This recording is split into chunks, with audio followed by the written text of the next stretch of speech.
सगळ्यात महत्त्वाचं म्हणजे हे अखिल भारतीय साहित्य महामंडळाचं संमेलन आहे आणि याचं महत्त्व यासाठी की एक 150 वर्षापासूनची परंपरा आहे. 150 वर्ष पूर्ण होतील त्याला.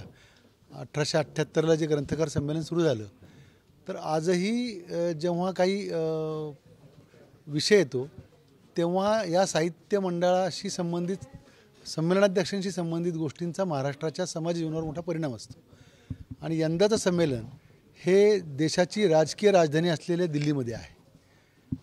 1954 साली यापूर्वी झालं होतं. तेव्हा काकासाहेब गाडगीळ त्याचे स्वागताध्यक्ष होते. तर्कतीर्थ लक्ष्मण शास्त्री जोशी संमेलनाध्यक्ष होते आणि पंतप्रधान त्यावेळी उद्घाटक होते. तत्कालीन पंतप्रधानांनी उद्घाटन केलं होतं. संयुक्त महाराष्ट्राच्या स्थापनेनंतर हे पहिल्यांदा दिल्लीत होतं आहे.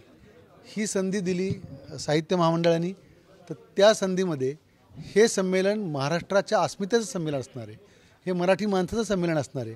हा केवळ इव्हेंट न होता याच्या दिल्लीतल्या होणाऱ्या संमेलनाचे दूरगामी परिणाम महाराष्ट्राच्या भाषिक अस्मितेवर आणि समाज जीवनावर राहतील असं नियोजन करण्याचा प्रयत्न राहील आमचा.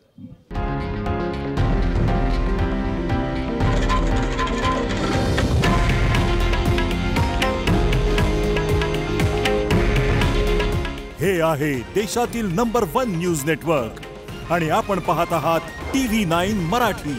काळजी तुमची, हित महाराष्ट्राचं.